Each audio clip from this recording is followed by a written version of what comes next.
Hello and welcome back, friends. This is Ridgeview's video podcast where we try to cover everything hope, healing, and recovery related. We're very glad you joined us today. As always, we like to draw your attention to our COVID helpline number. We'll give this out at the end of the broadcast, but provide it to you now, 833-503-0348. There are trained counselors available.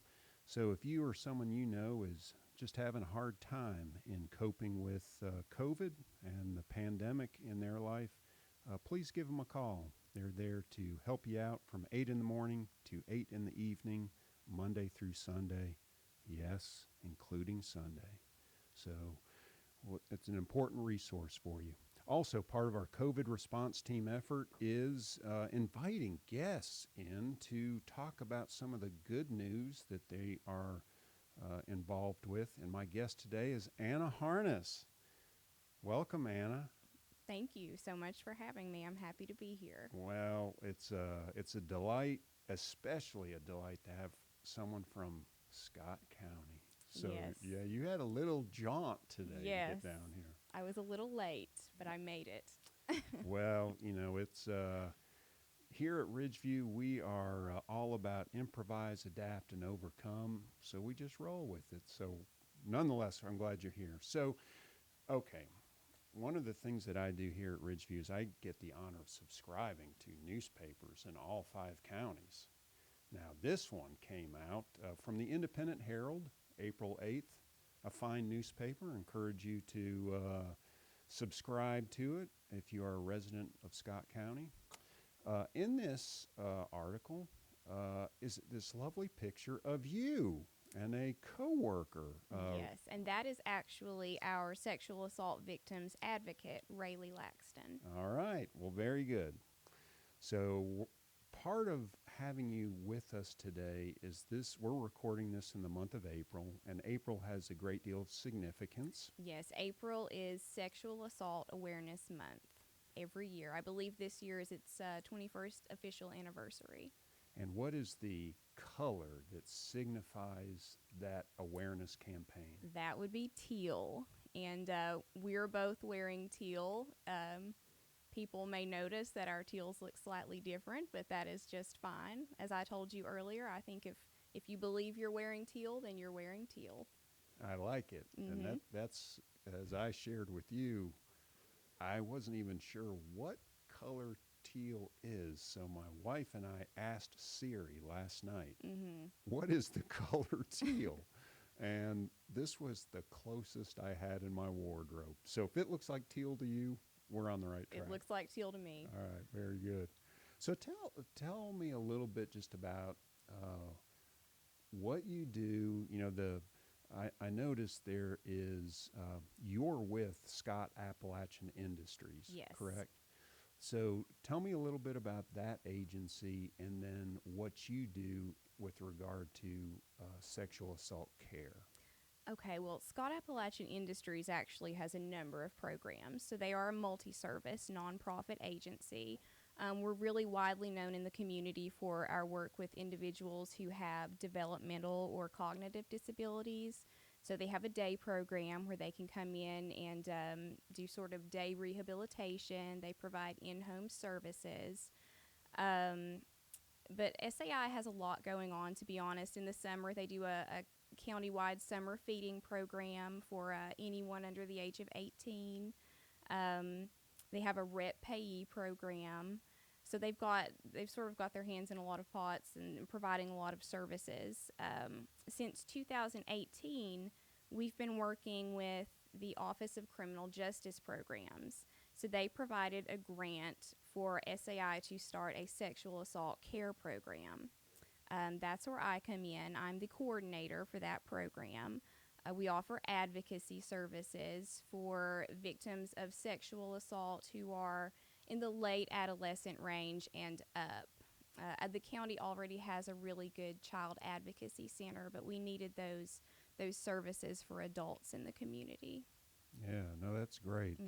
Now there is, am I correct? Is it SMART? The acronym SMART or SART. SART? Okay. Yes. Yeah. What does that stand for? SART stands for Sexual Assault Response Team. It's it goes along with the Sexual Assault Care Program. It's slightly different in that we have brought in a lot of people who would be considered responders. So, law enforcement, prosecution. We have a sexual assault nurse examiner on our team now. And of course, not only our advocacy services, but also advocates from the Child Advocacy Center, the Family Justice Center, basically anyone who might be involved when someone discloses that they have been a victim of sexual violence. So that team, yeah, it's interconnected and interagency. Absolutely. It enables us not only to have just sort of an ongoing conversation with the relevant agencies about sexual assault, but also, there was a time when someone who made a report to law enforcement, they might not know that there was an advocacy service. And because we're interconnected now, we're making those connections for those people. Yeah. Ridgeview's been in Scott County for quite a long time, and it's been fascinating to see how many different agencies are all sort of pulling in the same direction, but Yeah. we haven't really. There are opportunities for us to strengthen those partnerships. So, Yeah, absolutely. all right. So let's talk about the hard subject.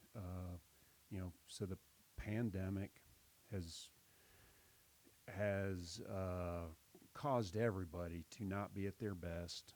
Certainly, their coping mechanisms aren't what they used to be. Sure. How have you seen domestic violence, domestic assault, violence towards women, violence towards men? How have you seen that change during the pandemic? Well, I'll tell you about our numbers. To be honest, especially at the beginning, we saw referrals dwindle a little bit. There were fewer people coming into the program. I did a little research, though, and nationwide, it seems like, of course, there's not been the necessary research to go and determine all the facts in the situation yet. But just traditionally, in disaster type situations, sexual violence tends to spike. The National Sexual Violence Research Center actually has a really wonderful booklet about Hurricane Katrina, and the way that sexual violence just spiked during that. But the thing about those situations is that when everyone is very worried and everyone is trying very hard to meet their basic needs like food and shelter, reporting sexual assault or entering a domestic violence shelter, something like that, it almost becomes, and it's I hate to put it this way, but it almost becomes like a luxury for people. They're sort of just trying to get through that moment and get through that time. So actually, now that things have let up a little bit and we're seeing, a little less social distancing, people are getting vaccinated, we've started to get a lot more referrals coming into us from law enforcement, from health departments. And so I think we're going to see that there was a lot going on during the pandemic that we didn't necessarily hear about right away. I know the Rape and Incest Network, at one point last year during March, when everything started getting locked down, for the first time ever, more than half of their calls were coming from minors. And that's because, they didn't have any choice but to be at home, oftentimes with their abusers. So you're seeing this tidal wave effect as things begin to loosen up and get better, yeah, more people get vaccinated, this absolutely. tidal wave of referrals. Yeah. Well, I think that's going to be, actually, we're seeing the same thing, not only in behavioral health conditions and need for services, compounded by the pandemic fatigue. So, I'm super glad you guys are there to help meet that need. Let's talk a little bit about stigma. So part of the awareness campaign is to help address the stigma associated with reaching out for help. Tell me a little bit about that. And in particular, you see, I used a yellow highlighter here because it's a quote of yours. I Okay. thought it was really good. Are you ready to hear it? I am. All right. So you you say, one thing we want to achieve with events like Teal Tuesday and Start by Believing is to tell survivors you're not alone. We support you. So that's part of addressing the stigma associated with I'm the only one out here. I'm embarrassed to report this. I'm embarrassed this has happened to me. Tell us a little bit about that. Well, I think that's really good that you brought that up because we know that there's some pretty grim statistics out there about sexual violence. I believe, according to the CDC, it's 1 in 3 women, and I think as much as perhaps 1 in 4 men have experienced sexual violence. And yet, it's it's still such a taboo subject, especially in certain areas, that I think when it happens to someone, they have a tendency to feel as if they are the only person in their social circle or the only person in their community that could possibly understand what they're going through. Um, there are still a lot of misconceptions about what a sexual assault actually is, or what it has to look like. For instance, there's that old cliche of the stranger leaping out of the bush at someone, and we know, in fact, that most sexual assaults are committed by a perpetrator that is known to the victim. Could be someone that they've been intimate with in the past, which lends an entire other complexity to coming forward and reporting. Sometimes people are very ashamed of perhaps the situation that they were in when it happened. They might have been partaking in something that they feel ashamed of.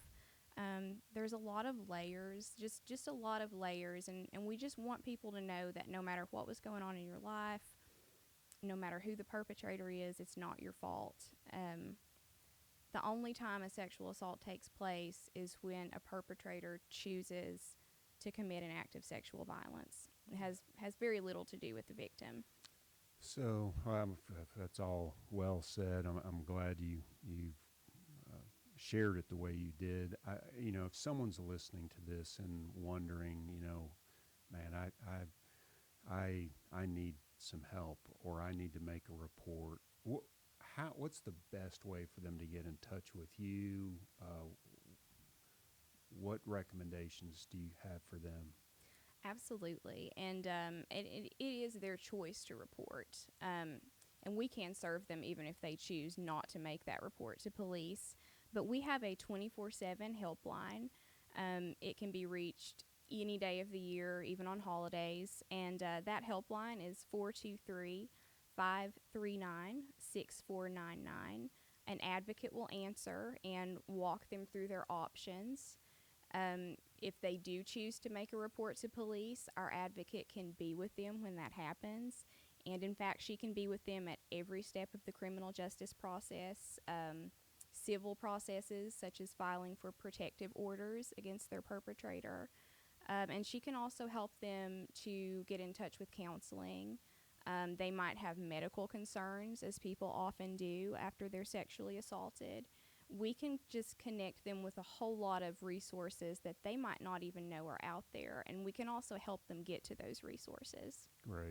Great information. We'll put that in the narrative section of this broadcast and also on our Facebook page. Thank you. So we're almost out of time, but gosh, you guys, you're doing hard work in dealing with a lot of, in some ways, tragic stories, sad stories, a lot of pain and suffering.